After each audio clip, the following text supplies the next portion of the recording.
Shalom, amada! Vamos dar aquele bom dia pro Espírito Santo. Você já acorda, olha aqui, ó. Meu quarto, minha cama. Você já acorda e já dá bom dia pro Espírito Santo? Tem que ser a primeira coisa do nosso dia, dar aquele bom dia pro Espírito Santo. Então eu já quero te convidar. Vamos dar o bom dia para ele? 1, 2, 3 e... Bom dia, Espírito Santo, bom dia! Eis-nos aqui, Santo Espírito, nossa mente, nosso coração cativos à tua voz, à tua palavra. Fala, Senhor, ao nosso coração. Eis-nos aqui para te ouvir, te obedecer. Ajuda-nos, Senhor, a entender a tua palavra. Ministra-nos, Senhor, que cesse agora todo pensamento acelerado, toda, Senhor, incomodação, Senhor, tudo, Senhor, que quer nos distrair, que caia por terra agora, em nome de Jesus. Que seja feita a tua vontade em nossas vidas, Senhor. Declaramos o sangue do Cordeiro imolado sobre as nossas vidas, nossa família, nossa casa, nos blindando e protegendo de todo o mal. Nossa mente blindada contra as mentiras do inimigo. E declaramos que queremos ouvir a tua voz, somente a tua voz, Santo Espírito. Tu és bem-vindo. Fica à vontade, fala à vontade, Santo Espírito, porque nós queremos te ouvir e te obedecer em nome de Jesus. Amém? Glória a Deus, aleluia! Vamos para a palavra? Eu vou virar aqui para a gente começar a então ouvir a palavra de Deus, o que o Senhor tem para falar conosco nessa manhã, que você ouça a voz do Senhor. Lucas capítulo 6. Então tá, como é que vira aqui, Jesus? Pronto, acho que agora foi, eu consegui virar. A gente já deu bom dia para o Espírito Santo, já falou shalom, já oramos, então agora vamos para a palavra, né? Lucas capítulo 6, começa assim. Certo sábado, enquanto Jesus passava pelas lavouras de cereal, seus discípulos começaram a colher e debulhar espigas com as mãos, comendo os grãos. E alguns fariseus perguntaram: por que vocês estão fazendo o que não é permitido no sábado? Você sabe que na nossa vida sempre vai ter esses, né? Os fariseus, os auditores fiscais da nossa vida, para estar questionando tudo que a gente faz, né? Se tá certo, se tá errado, o que você anda fazendo e julgando, né? E aqui com Jesus, ele era cercado de fariseus, de mestres da lei, sabe? Da galera toda que vivia ali questionando e fiscalizando. Vamos lá, tinha um propósito, viu? E eles conseguiram, porque era levar Jesus mesmo para a morte, para a cruz. Só que glória a Deus que era propósito também, né? Que isso acontecesse. Então, para que eu e você fomos libertas. E sempre vai ter um propósito. As pessoas geralmente querem justamente te derrubar. A palavra diz que o inimigo ele veio para matar, roubar e destruir. E normalmente esses fiscalizadores aqui da vida, eles não querem te ajudar em algo, te consertar em algo. Sabe aquelas críticas construtivas? Pois é, não é real. Eles querem te derrubar, acabar com sua vida mesmo, né? E normalmente isso reflete mais o que a pessoa sente do que realmente a história é em si. Vamos seguir? Jesus respondeu: vocês nunca leram o que fez Davi quando ele e seus companheiros estavam com fome? Ele entrou na casa de Deus e, tomando os pães da presença, comeu o que apenas os sacerdotes era prometido comer, e os deu também aos seus companheiros. E então lhes disse: o Filho do Homem é Senhor do sábado. Então aqui Jesus está derrubando a tese deles, né? E está falando que o Filho do Homem, né, o Messias, o enviado de Deus, o ungido, é Senhor de tudo. No outro sábado ele entrou na sinagoga e começou a ensinar. Estava ali um homem cuja mão direita era atrofiada. E os fariseus e os mestres da lei estavam procurando um motivo para acusar Jesus. E por isso observavam atentamente para ver se ele iria curá-lo no sábado. Mas Jesus sabia o que eles estavam pensando e disse ao homem da mão ressequida, né, a mão atrofiada: levante-se e venha para o meio. E ele se levantou e foi. E Jesus lhe disse: eu lhe pergunto, o que é permitido fazer no sábado, o bem ou o mal, salvar a vida ou destruí-la? Então olhou para todos os que estavam à sua volta e disse ao homem: estenda a mão. E ele estendeu, e ela foi restaurada. Mas eles ficaram furiosos e começaram a discutir entre si o que poderiam fazer contra Jesus. E é isso que acontece. Eles estão ali buscando algo para te acusar, para te derrubar, para te levar à cruz, né? Para te condenar, para levar à morte. Muitas vezes isso acontece, não é uma morte física, né? É uma morte espiritual, é uma morte emocional, é uma morte de felicidade, de prazeres que não existe mais, uma morte que não tem mais alegria. Muitas pessoas estão aí como zumbis, como mortos-vivos, porque não tem mais expectativa de vida, não sonham mais, estão mortos mesmo, né? Então, o que acontece? Esses caras aqui, eles estavam buscando justamente algo para acusar Jesus. E eles imaginavam que Jesus ia fazer. Eles estavam todo sábado ali querendo saber o que Jesus ia fazer. Só que assim, esse cara da mão ressequida já estava lá há um tempão. Se eles pudessem fazer algo, né, eles poderiam ter feito, poderiam ter ajudado. E eles sabiam que Jesus podia fazer. E o cara da mão ressequida, atrofiada, também sabia. Todos que estavam lá sabiam. E Jesus conhecia o coração deles e Jesus chamou ele para o meio. Então, assim, Jesus vai te chamar. Será que você vai levantar e você vai para o meio publicamente? Será que isso acontece? O cara foi. E aí Jesus falou, é ruim curar alguém, salvar alguém porque é sábado? E aí ele mandou que o cara estendesse a mão. E a mão do cara que era atrofiada, que era ressequida, que ele não podia fazer... Eu tenho um amigo de faculdade, sabia? Que tem a mão assim. E ele é incrível com as mãos. Ele é um artista, inclusive. Tem várias artes dele na cidade de Salvador espalhada e no mundo todo. E aí, o cara, ele tinha essa mão assim, ressequida, atrofiada. E Jesus mandou, estenda-se. E ele estendeu. E a mão, no mesmo instante, foi restaurada, foi curada. E Jesus fez um milagre, em tempo e fora de tempo, no sábado, no domingo, qualquer que dia seja. Jesus faz milagres. Só que os religiosos de plantão ficaram chateados porque era um sábado, porque estavam presos à religiosidade, estavam presos às coisas que os homens fazem, né? E aí eles queriam agora procurar alguma forma de ter Jesus para mandá-lo à morte. E que foi o que aconteceu, né? Então, assim, vai ter sempre pessoas ali questionando o que você vai fazer, julgando você e ali querendo só algo para te trazer condenação. Então você fica alerta. Já blinde seu coração sabendo disso e siga para o alvo que é Jesus. Olhe para os montes, olhe para o alto, é o seu refúgio, é o seu socorro, é o Senhor. Amém? Vamos seguir aqui. Num daqueles dias, Jesus saiu para um monte a fim de orar e passou a noite toda orando a Deus. Eita, aleluia! Aqui eu e você possamos seguir o exemplo de Jesus, uma noite inteira orando ao Senhor. E ele ia para o monte, viu? Jesus era um cara de muita oração, né? Ele sempre estava buscando ali um tempo para ficar sós com Deus, uma intimidade com Deus, um tempo para orar.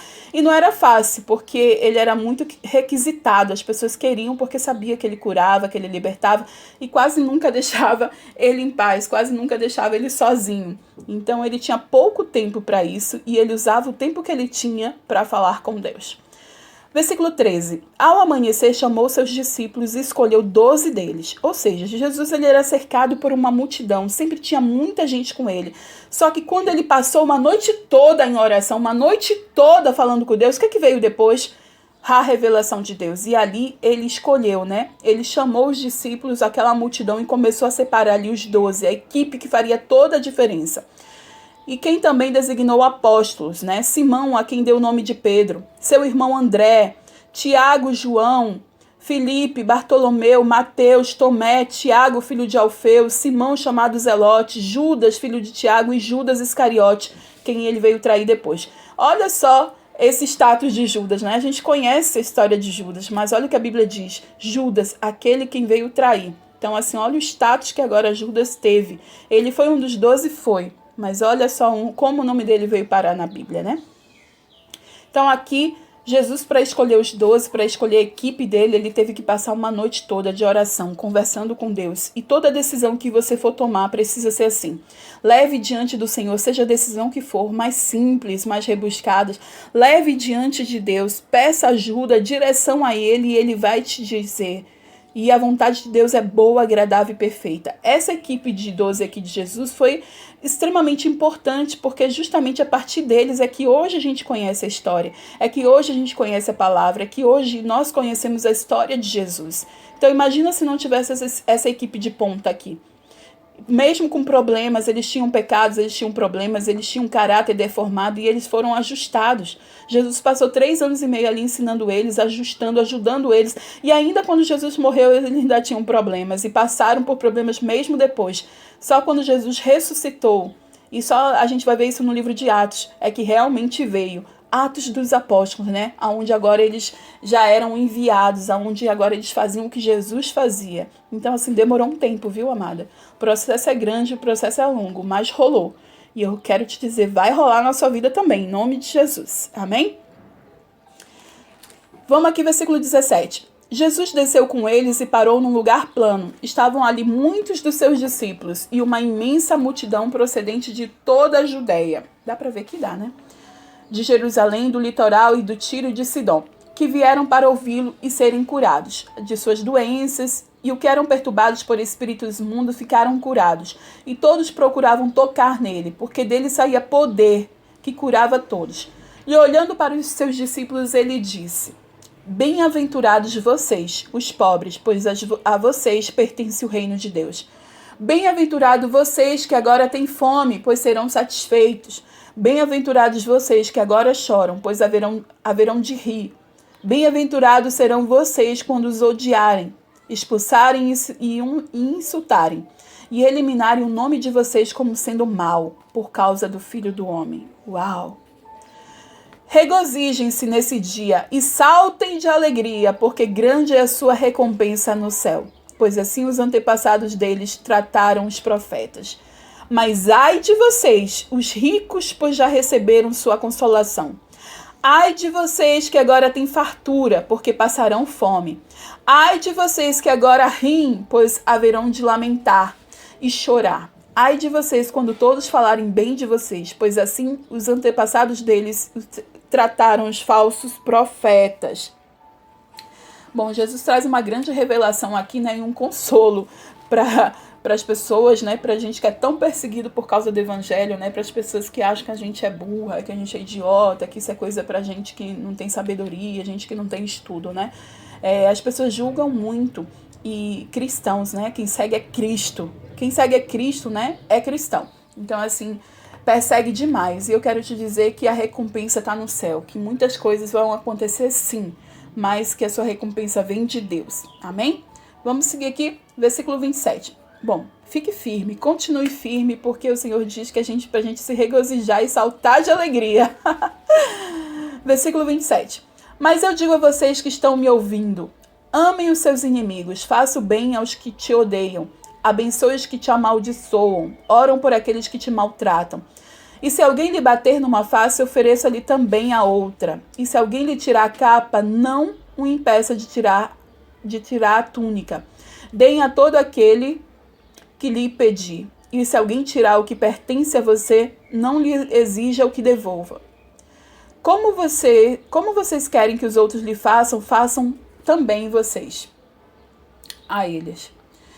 Que mérito vocês terão se amarem aos que te amam? Até os pecadores amam aos que o amam. E que mérito terão se fizerem o bem àqueles que são bons para vocês? Até os pecadores agem assim.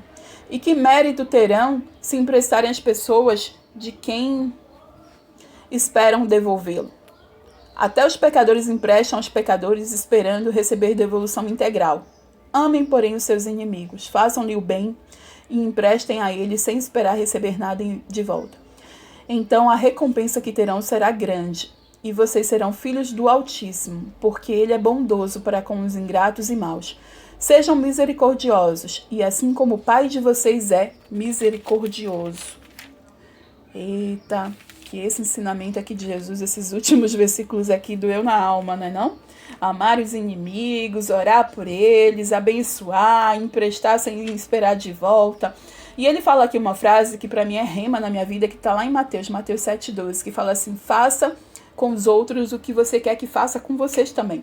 Então, assim, ele fala disso aqui também, né? Então, assim, isso aqui a gente precisa sempre declarar e orar e pedir a Deus que nos ensine a ser assim. Porque quando a gente fizer isso, a gente se parece realmente com Jesus. Porque quando a gente estiver nesse nível aqui, aí já tá perto, né? De a gente ir pra glória. Mas eu e você precisamos buscar isso aqui mesmo. Buscar amar as pessoas que nos maltratam, que nos odeiam, orar por elas, emprestar, sem esperar. A gente não é bobo não, viu? Diz assim, olha, crente parece besta, mas não é bobo não. Simplesmente é porque a gente ora e a gente obedece ao Senhor quando diz para amar, né? Amar as pessoas é uma decisão. Então a gente precisa fazer isso, ser obediente ao Senhor, decidir amar, seja quem for. Amém? Vamos seguir aqui, daqui a pouco a gente acaba e vai pro capítulo 7. Não julguem e vocês não serão julgados. Não condenem e não serão condenados. Perdoem e serão perdoados. Deles e será dado. Uma boa medida, calcada, sacudida e transbordante será dada a vocês, pois a medida que usarem também será usada para medir vocês. Jesus fez também a seguinte comparação. Pode um cego guiar outro cego? Não cairão os dois no buraco? E o discípulo não está acima do seu mestre, mas todo aquele que for bem preparado será como seu mestre. Por que você repara no cisto que está no olho do seu irmão e não se dá conta da viga que está em seu próprio olho?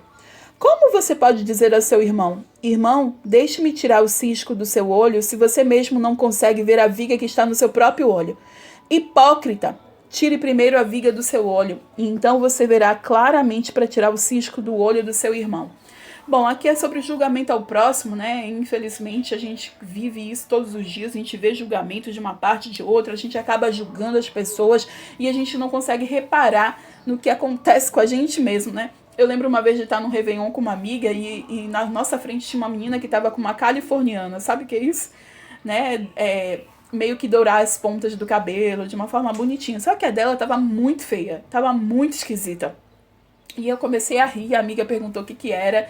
E eu disse, gente, o que é isso? E ela fez como isso aí? Ela pegou a ponta do cabelo dela, mergulhou na oxigenada e amoníaco e depois tirou. Porque que negócio é esse? Como é que ela tem coragem? E nesse mesmo dia eu tinha feito uma que tava um ó do borogodó. E depois de um tempo essa minha amiga perguntou, Érica, o que você fez no cabelo? E estavam só as pontas de dentro, né? As de fora continuavam escuras. O que aconteceu com as pontas do seu cabelo? Só que a diferença é que eu tinha uma cabeleireira que tinha feito isso, só que estava aprendendo, não tinha feito isso bem.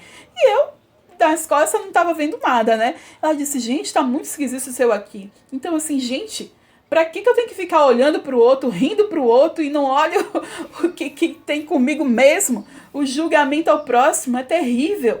Eu e você precisamos passar dessa fase. A gente precisa ver o cisco que está no nosso olho, a trave que está no nosso olho e não ficar falando e apontando o dedo para os outros. Em nome de Jesus. E Jesus, ele nos ensina aqui para a gente não julgar, para a gente não ser julgada, para a gente não condenar, para a gente não ser condenada, para a gente perdoar. E o perdão é a chave, é o remédio que cura todas as doenças. Liberar perdão faz um bem enorme para você, mesmo que a pessoa não mereça. Pedir perdão também faz muito bem, por mais que seja difícil, é necessário. Então, assim, a gente precisa disso e o Senhor diz que a gente vai ter uma boa medida, calcada, sacudida e transbordante que vai nos dar quando a gente perdoa, quando a gente libera perdão, quando a gente não condena, a gente não julga. Então, a gente precisa experimentar disso em nome de Jesus. Amém? Vamos seguir aqui, versículo 43. Nenhuma árvore boa dá fruto ruim, nenhuma árvore ruim dá fruto bom. Toda árvore é reconhecida por seus frutos. Ninguém colhe figos de espinheiros, nem uva de ervas daninhas. E o homem bom tira coisas boas do bom tesouro que está em seu coração. E o homem mau tira coisas mais do mal que está em seu coração. Porque a sua boca fala do que está cheio o seu coração. A árvore é seu fruto, né? E a boca fala do que está cheio o coração. Então, por isso, se encha da palavra de Deus, se encha de louvor, se encha do que Deus diz para você liberar isso para as pessoas também. É importante que a gente viva isso, viver o evangelho, viver a palavra de Deus para abençoar as pessoas e sermos essas boas árvores que dão frutos bons, em nome de Jesus. Amém? Você sabe que quando a gente passa muito tempo com Deus, a gente começa a ter uma intimidade com Deus, a gente começa a mudar o jeito de falar com as pessoas. Aquilo que a gente era um pau de porteira, né? Como é que fala? Pé de cavalo? Não. Um pau de cavalo, né? Ah, esqueci. Assim, que a gente é muito grossa, fala com as pessoas de um jeito não muito legal, muito gentil. Mas quando a gente começa a se relacionar com Deus, até a forma de a gente falar muda, sabia? A gente começa a ser mais meiga, até para quem parece impossível. A gente começa a ser mais gentil, mais tranquila, respirar mais, respirar profundo. Eu vou te dizer, o relacionamento com Deus muda também o nosso relacionamento com as pessoas. E aí as pessoas começam a ver os frutos disso, né? Do nosso relacionamento com Deus. E elas começam a querer isso também. Então eu e você precisamos nos relacionar com Deus para nos fazer bem e para fazer bem para as pessoas também. Amém? Vamos seguir aqui, versículo 46. Por que vocês me chamam Senhor, Senhor e não fazem o que eu digo? Eita lasqueira, que isso é o que é, né? A pessoa ouve, mas não obedece. Eita, Jesus! Eita, fala Deus! Fala Deus! Versículo 47. Eu lhes mostrarei com quem se compara aquele que vem a mim. Ouve as minhas palavras e as pratica. E é como um homem que construiu uma casa, cavou fundo e colocou os alicerces na rocha. E quando veio a inundação, a torrente deu contra aquela casa, mas não a conseguiu abalar, porque estava bem construída. Mas aquele que ouve as minhas palavras e não as pratica é como um homem que construiu uma casa sobre o chão, sem alicerces. E no momento em que a torrente deu contra aquela casa, ela caiu. E a sua destruição foi completa, né? Então é o homem prudente.